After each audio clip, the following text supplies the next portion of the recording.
In this guide, I will be showing you guys how to restore WhatsApp messages on an iPhone. Let's get started. First, let's check if your chats are backed up. For that, launch WhatsApp, navigate to Settings, click on Chats, click on Chat Backup. This is crucial because you can only restore messages that have been backed up to your iCloud.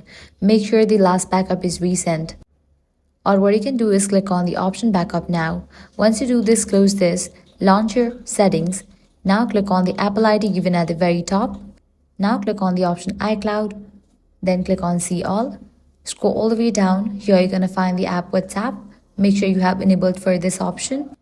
Now the next step is to delete the app and reinstall it. To do that, press and hold on the WhatsApp, click on Delete App, click on Delete to confirm it. Head over to App Store, search for the app WhatsApp and then install it. After it installs, open WhatsApp, go through the setup process, agree to the terms, allow necessary permissions and enter your phone number. Now here's the important part. After you enter your phone number, WhatsApp will check for a backup on iCloud. It will show you the most recent backup, like last backup. Just tap Restore to recover all your messages and media. This might take a little while, especially if you have a lot of content. But once it's done, you will have everything back. And that's it. This way you can easily restore WhatsApp messages on iPhone. If this guide helped you out, do not forget to like, share and subscribe.